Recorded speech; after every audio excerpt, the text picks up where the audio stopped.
Hello, welcome to the channel. Today we are in northeast London in Hackney and we're going to visit a wool shop called Wild and Woolly. Now Wild and Woolly specialise mostly in animal-based fibres like wool, but they do also stock the plant-based fibres that you would expect like cotton and linen. So if that's something you are interested in, then please keep on watching.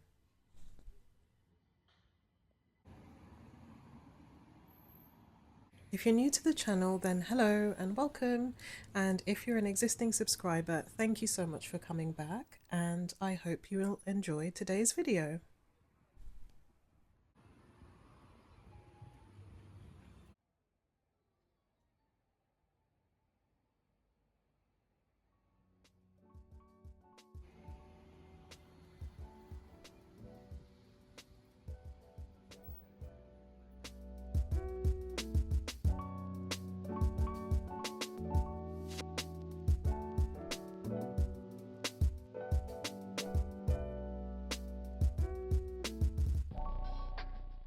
When I walked into the shop on this day, I was greeted by the lovely Anna who owns the shop, and she was helping a customer with their knitting.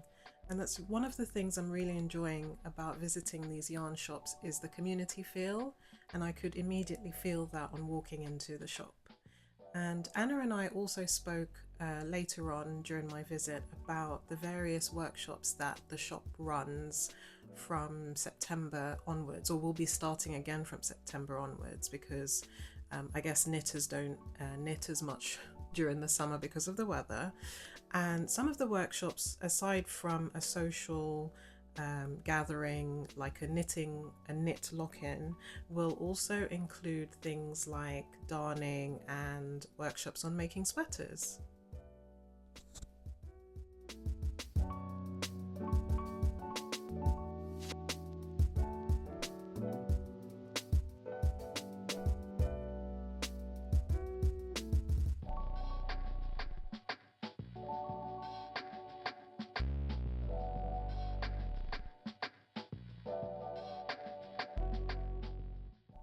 One of the things, or one of the other things I'm really enjoying about visiting these different yarn shops is the fact that they all seem to have their own personality. So as soon as you look at the Wild and Woolly website and visit the store, you immediately can tell that this is a wool shop. Like they are they stock the woolliest of wools. And I really like the attention to the different small batch producers and the smaller yarn brands or the more specialist wool brands that they carry, and I think that really gives the store some personality. And also, you might consider it more of a wool specialist store. So that was really enjoyable. I got to see so many different wools from, and you will see that too, from Scotland. There was lots of Spanish and Portuguese wool, lots of British wools, just really a great selection of wool overall. And I love the atmosphere, the community feel was really strong walking into this store.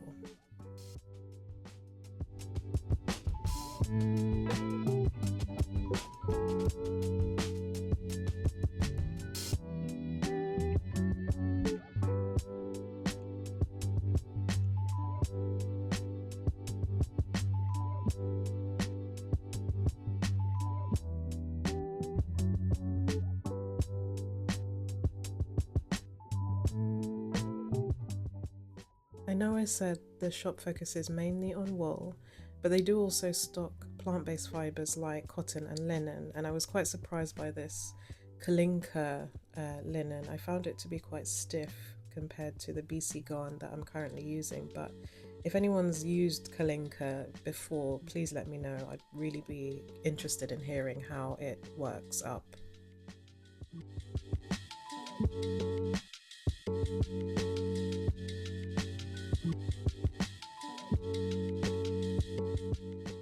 Now this yarn felt incredibly soft. I've never come across this brand before, but I think I've heard another London-based fibre content creator mention Fonty before, and it reminds me a bit of Isaga Soft Fine, but it's just incredibly soft. I will have to return to pick some up. Hopefully I'll make a jumper out of it someday, but yeah, just amazing feeling. This is one of the first of the rows upon my yarns I'll be showing you today, and if I was blindly buying yarn based on the label, I'd probably be walking away with several of these skeins today. But this was really soft, but it also had a rustic feel to it. I don't know how to explain it, and I really feel like any garment made out of it would be quite substantial.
A special mention for this yarn from the Outer Hebrides with a beautifully rustic texture, and it has an interesting blending process which you can read about online, and I absolutely love the texture of it. It's a proper woolly wool.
For some reason, when I saw this Zaggle line by Rosa Pommer, I actually thought it was cotton. So I was quite surprised to learn that it's wool. And I really like the colours. They remind me of those striped sweets like mint Hamburgs or something like that. And the wool itself is quite a heavy, chunky yarn.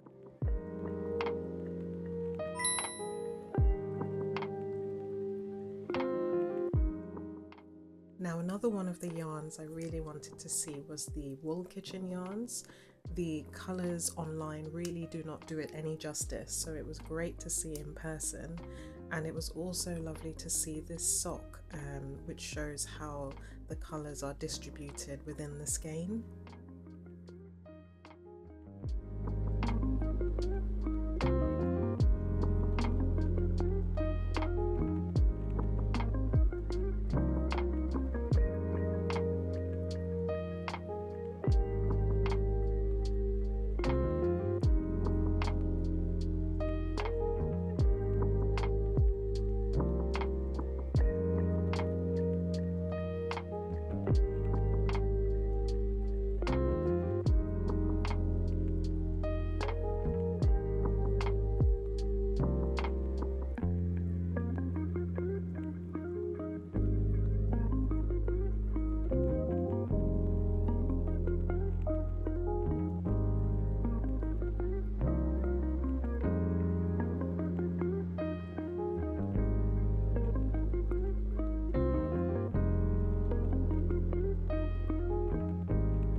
Another thing I think you'll really like about Wild and Woolly is all the knitting on display. So I didn't flick through all of the samples that were there, but I just wanted to show you a few of the things that you could expect to see. And I guess you could spend ages looking through them, checking out the different patterns and things like that. I just was drawn to a few really bright colours, and also the textures on the mittens. I really liked those as well. So I hope you enjoy looking through them, and let me know which your favourite one was in the comments below.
Another thing I haven't mentioned so far in this video, but I will do as I'm looking through the clearance yarns, is the fact that Wild and Woolly has something which they call the stash depot, where you can actually shop other makers' stashes.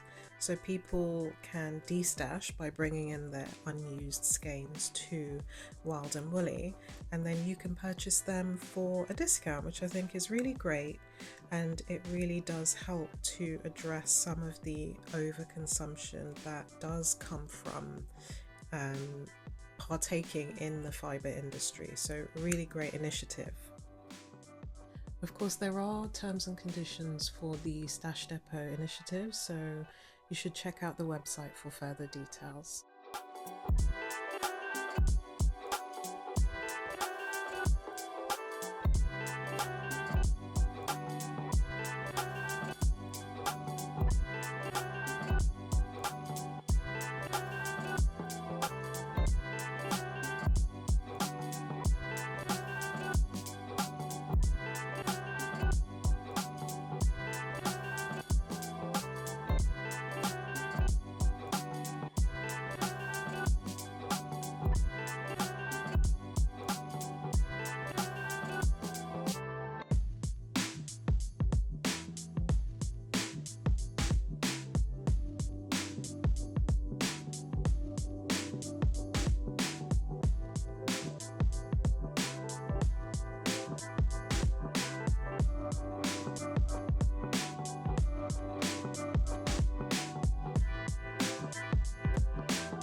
So I hope you've enjoyed having a look around Wild and Woolly with me today. There was so much to see and I showed you as much as I could, but let me know what you think in the comments. Will you be paying them a visit anytime soon? Have you visited before?